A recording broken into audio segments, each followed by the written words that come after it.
हम लेके रहेंगे पुरुष आयोग, हम लेके रहेंगे पुरुष आयोग। We want, we want.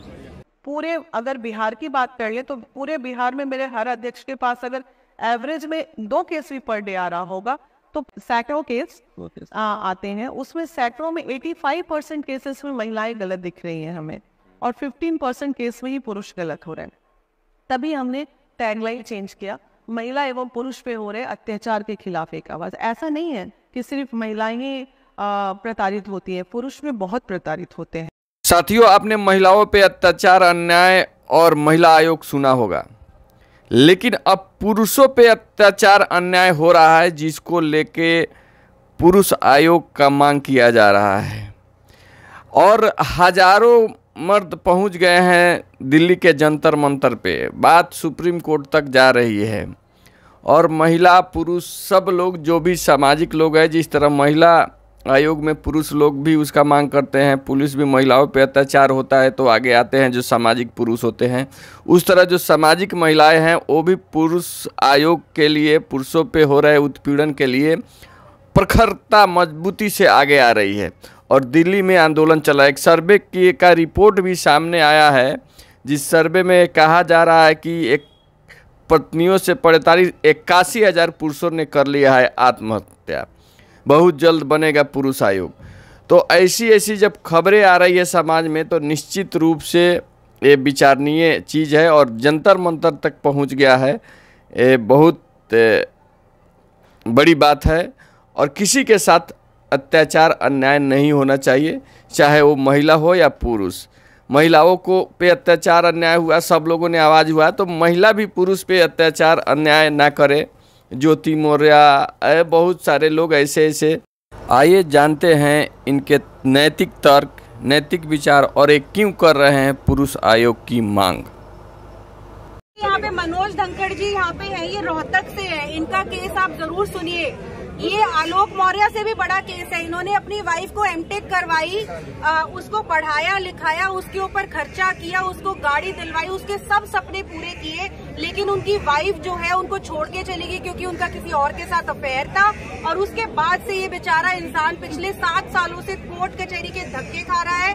अपने बेटे को इनको देखने भी नहीं दिया जाता।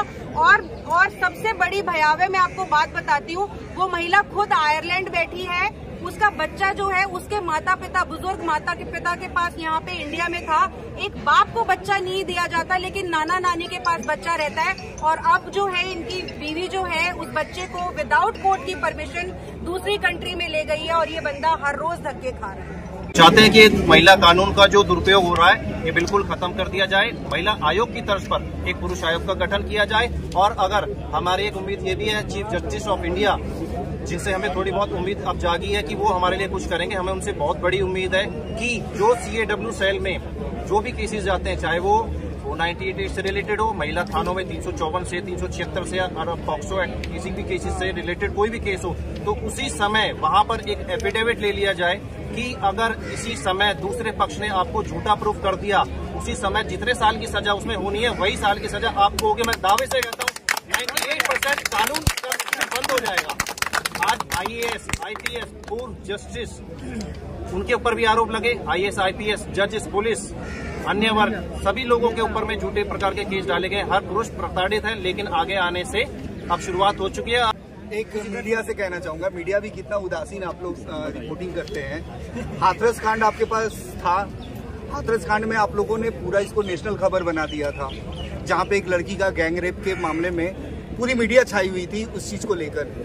लेकिन क्या आप लोग जानते हैं कि उस केस में आगे क्या हुआ था? सारे के सारे लड़के निर्दोष साबित हुए। किस मीडिया ने इसको दिखाया? कितने लोगों ने आप लोगों ने सुनाया आज?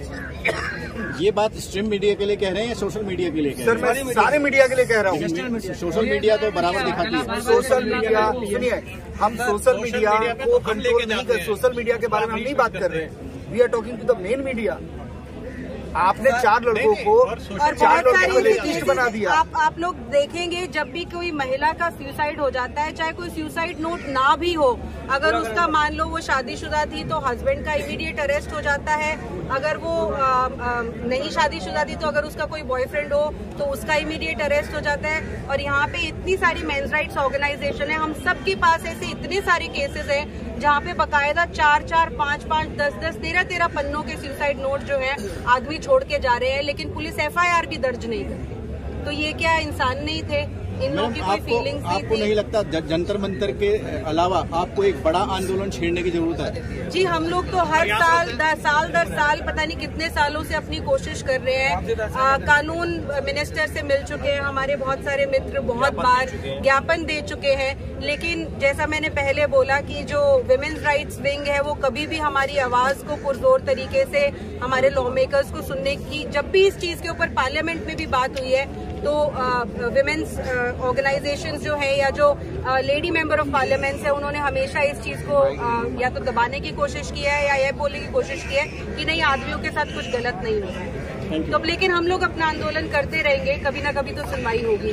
मैडम कब तक आंदोलन चलेगी?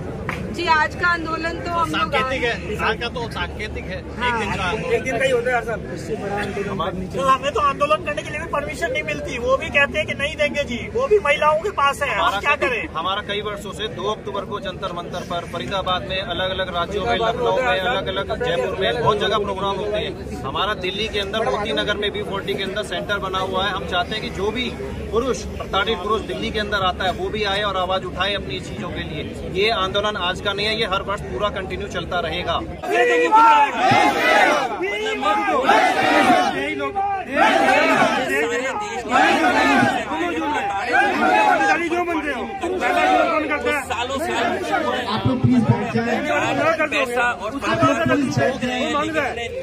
हम लेके रहेंगे, हम लेके रहेंगे।